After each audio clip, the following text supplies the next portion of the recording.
គ្នាយូរហើយអូនបែកគ្នាហើយអូនឲ្យបងចូលខ្លួនជុំនោះប៉ុន្តែពេលនេះអូនខ្លាចជាជនរងគ្រោះតាមពិតអូននឹងគេនោះមិនតន់ចាយផ្លូវគ្នាឡើយជាជនរងគ្រោះជាប់ឈ្មោះឬក៏ប៉ុនគេគឺអូនទេជាអ្នកដើមស្នេហ៍ត្រាំត្រូវអូនប្រាប់បងថាអូននឹងគេចាយផ្លូវគ្នាហើយ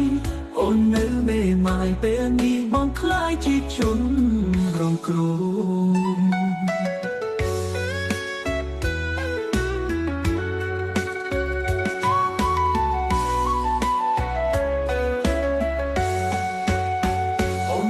បងថាអូននៅមេម៉ាយអូនថាអូននឹងគេបែកគ្នាយូរហើយអូនបែកគ្នាហើយអូនឲ្យបងចូលខ្លួនជុំនោះប៉ុន្តែពេលនេះបងខ្លាចជាជនរងគ្រោះតាមពិតអូននឹងគេនោះមិនតន់ចាយផ្លូវគ្នាឡើយជាជនរងគ្រោះជាប់ឈ្មោះឬក៏ប៉ុនគេគឺអូនទេជាអ្នកដើមស្នេហ៍ត្រាំត្រូវអូនប្រាប់បងថាអូននឹងគេចាយផ្លូវគ្នាហើយអូននៅមេម៉ាយពេលនេះបងខ្លាចជាជន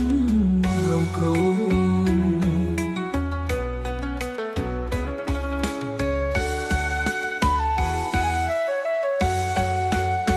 អូនប្រាប់បងថាអូននៅមេម៉ាយអូនថាអូននឹងគេបែកគ្នាយូរហើយអូនបែកគ្នាហើយអូនឲ្យបងចូលខ្លួនជុំនោះប៉ុន្តែពេលនេះបងខ្លាចជាជនរងគ្រោះតាមពិតអូននឹងគេនោះមិនតន់ចាយផ្លូវគ្នាឡើយជាជនរងគ្រោះជាប់ឈ្មោះឬប្រពន្ធគេគឺអូនទេ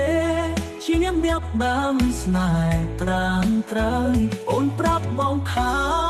អូននឹងគេចាយផ្លូវគ្នាហើយអូននៅមេម៉ាយពេលនេះបងខ្លាចជាជនរងគ្រោះ